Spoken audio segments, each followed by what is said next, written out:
On show 437, Tesla adds more games to its cars, why solar could replace a power station, and what's a ULEZ? Those stories and many more coming up on the show today. Well, thank you for listening, as always. Good morning, good afternoon, or good evening, wherever you are in the world. Welcome to EV News Daily for Monday, the 8th of April. My name is Martyn Lee, and I've been through every EV story that I can find today, picked out the best ones to save you time. As always, thank you to the gang at myev.com, who I was hanging out with last week. They flew me to Miami to go and see what they're doing, what they're building, understanding what they're up to really in the US. If you are in the US, make the most of MyEV, the world's first marketplace, specifically about buying and selling and learning about EVs as well. It really should be your very first port of call, I should say, if you're buying or selling an EV, because everything on there is purely the stuff that you are going to be interested in. Hello to Patreon executive producer Tim Gutteridge as well. Hello, Tim, and nice to hear from you today. Let's kick off with Tesla. Tesla's added a pair of new / old Atari games to its lineup, and you can play them on its car's dashboard's display. When the Model S, X and 3 owners update their software, you can then play 2048 and Super Breakout. Neither, or maybe it's 2048, neither games I'm massively familiar with. Not that I was not on the Atari back in the day, but I never played either of those. Says Sean Keane at CNET Roadshow, the company added that the initial batch of TeslAtari, which I think is cool, TeslAtari games last August, which was later removed the racing game Pole Position because of rights issues. CEO Elon Musk tweeted last month that with the new list of games, as noted by Mashable, you can now get 2048, Super Breakout, Missile Command, Asteroids, Lunar Lander, which I do know, and Centipede. Update your software, or maybe wait for that update if you have a Tesla. Well, back in 2017, we learned that the Tesla Model 3 has an inactive camera. It's right above the rear view mirror. It looks into the car, and it seems, some say, creepy. Recently on Twitter, Elon revealed what the camera is doing there, according to Mashable. He said this on Twitter, and I quote, "It's there for when we start competing with Uber and Lyft and allow people to earn, for their car to earn money for them as part of the Tesla shared autonomy fleet. In case someone messes up your car, you can check the video," end tweet. So we knew that already. We'd guessed it. We guessed that there was an interior facing camera because you want to see what's happening in your car if you are not the one driving it. Well, Twitter user Marcel Feedcamp said, "It's hard to wrap my head around a future where my car might be earning me money through autonomous driving while I'm asleep in my bed or playing video games, but here we are." Elon saw that and replied to him, and I quote, "That's exactly the idea. What's not well understood is that Tesla cars being made today," and he highlights today, "will be able to do that for you. Just a matter of finishing the software and going through regulatory approval. Will be explained in depth via a live webcast, April 22nd. End tweet. And I'm happy about that because that date, which has moved by about 3 days, by the way, I thought it was just either an Investors Day or you had to be there. I didn't know that it was going to be webcast. So this is a day that they are going to spend demonstrating the latest software features, some of them in beta, some of them not released yet, for, I gather it's an Investors Day. But it's good that it's going to be webcast, so we'll all be tuned into that to see what is on the cards and what they're trying out at the moment. And finally, in Tesla news today, it really was, says this newspaper, Elon Musk that stopped by his solar panel factory in Buffalo at the end of last week. Tesla's chairman and CEO. Still chairman? Just CEO. Hasn't happened yet. It's coming. When he's not chairman anymore. Visited the South Park Avenue factory. A Tesla spokeswoman confirmed, but she didn't elaborate on what Elon Musk was doing in the factory and offering other details of the visit. She said that Elon Musk, who's never made a public visit to Buffalo, wouldn't be speaking to local media while he's there, and that article coming courtesy of some of those local media who are reporting on it, this being the local newspaper, the Buffalo Times. And yes, when I talk about gigafactories, we talk about Tesla's factories. Gigafactory 1 in Sparks, Nevada, and then we talk about the Chinese Gigafactory 3. And some people go, what happened to number 2? Number 2 is in Buffalo, and it's all about Tesla Energy. And it kind of flies below the radar, although some people are more critical than flying below the radar. Some say it's just being neglected is a strong word for it, but the focus isn't on that at the moment. The Buffalo solar panel factory, it's built and partially equipped by state funding, $750 million in taxpayer money, says this article, as part of the Buffalo Billion Economic Development Program, has taken longer than expected to develop as Tesla's solar energy business has shrunk and the company's focused on its resources on its EV business. The plant, which Tesla has pledged will employ 1,460 people by this time next year, April 2020, currently has fewer than 800 workers after a company-wide round of job cuts earlier in the year. So we'll keep an eye on that, but interesting that Elon popped his head in the door just to see what the solar business is doing. Let's talk about solar and renewables, and if you have some solar on your roof, then you could be part of a solution long term. And if you're in California, maybe short term actually, mid-term, renewable energy experts and a new report from the solar industry say Los Angeles could generate a larger proportion of its electricity with wider use of residential solar backed by battery storage, says Dennis Romero. The concept of a virtual power plant that could replace one of the 3 natural gas plants being phased out by the city has already been deployed successfully in Orange County and Waltham in Vermont. But Los Angeles, where officials want to rely entirely on renewables by 2050, would be the largest US city to go virtual, with a virtual power plant, shutting down a gas plant and doing it with people with solar on their roofs and aggregating all of that energy. How does it work? Well, the Sunrun is a solar company. Sunrun CEO Lynn Jurek said this, and I quote, "What we can do is if we can put a battery with each of those solar systems, we can link them with software, and when the utility needs the power, it can be dispatched from 75,000 homes. They can replace the energy of one of those gas power plants and be more cost effective."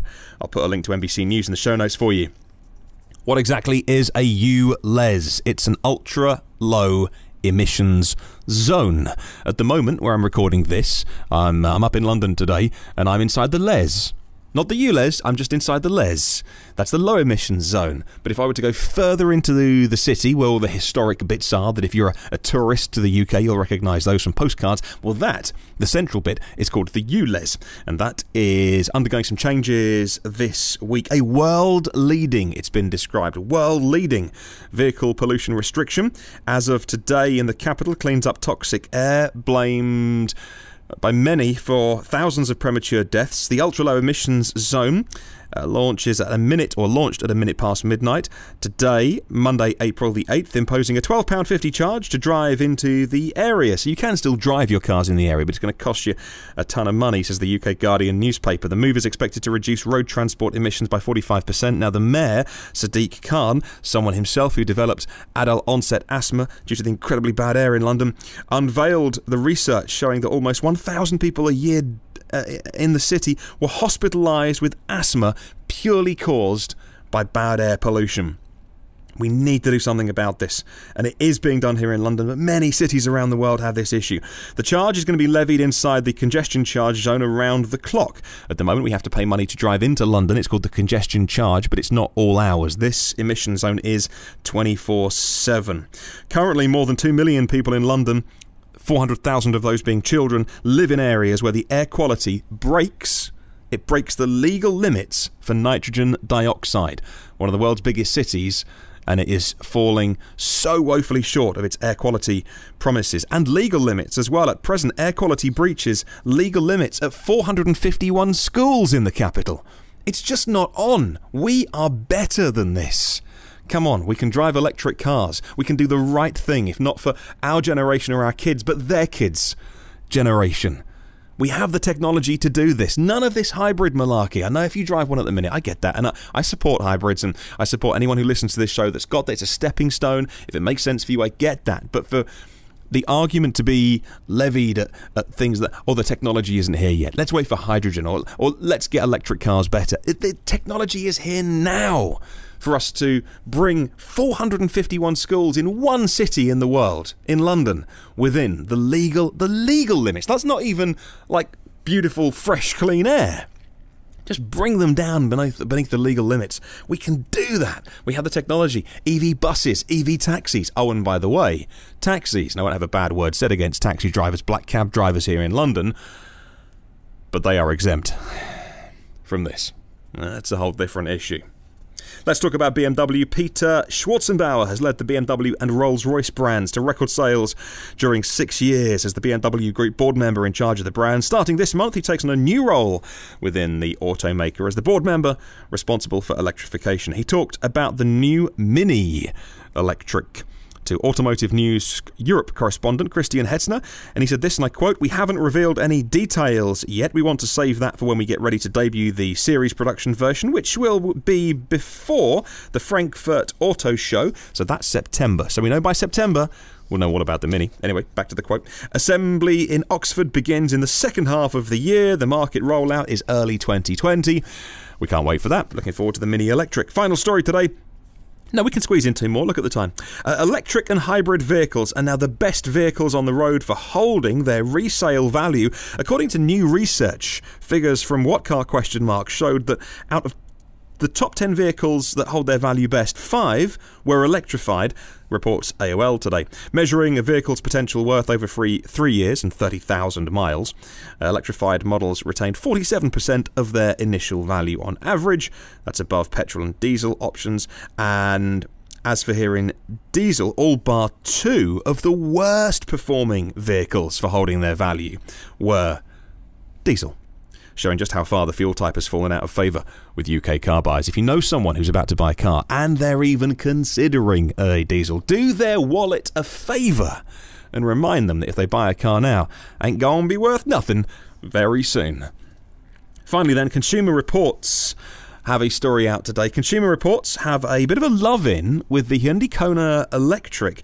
They say it doesn't have a gimmick, it doesn't feel tinny, it doesn't look goofy, but it has long range, enough that it should allow you to travel to work and back and then some. It's just a practical car. It just happens to be electric, they say. And they've bought one themselves and they are fully testing that and busy testing it at the moment. And that's great. It's a great way to describe it for their readers of Consumer Reports. It's a practical car that just happens to be electric. When you've reached that stage, you know it's a good thing, right? Let's talk about our question of the week set by myev.com. Keep your comments coming in on email, on this one, on YouTube and Facebook. It's after I spotted a listing. We haven't got myev.com in the UK, but I spotted a listing for a Tesla that's done 250,000 miles. And it's not really cheap, but it's cheap. And I was saying, I kind of fancy taking a punt just for the storyline. Just like, how long did it carry on going for? It'd be a fun thing to document over the next 12 to 24 months. But should I do it? Would you buy a very high mileage EV? Would you do it? Let me know your thoughts. Would you buy a very high mileage EV? Email me. My personal email is hello@evnewsdaily.com. That's hello@evnewsdaily.com. Right, time for the endy bit. There are 210 patrons of the podcast whose generosity means that I get to keep making the show. Thank you so much to everyone on Patreon. Some people come, some people go, but largely, thank you very much. That it just carries on growing, and I used to push it a lot more than I did. I used to mention it a lot more. Some shows go by, I don't even mention it these days, and carries on growing, and I'm amazed. So thank you so much for everyone who helps fund this show. There are 436 previous episodes online for free. I'm taking up some storage. If you want to get any of those ones, they're all searchable on my blog, evnewsdaily.com. Download any of them for free. Get new ones for free if you hit subscribe in your podcast app. Hit subscribe and you get them first and automatically as well. If you can leave a little review, take 2 minutes, that'd be amazing. Thank you so much. Catch up on the socials by searching EV News Daily. Have a wonderful day. I'll catch you tomorrow, and in the meantime, remember, there really is no such thing as a self-charging hybrid.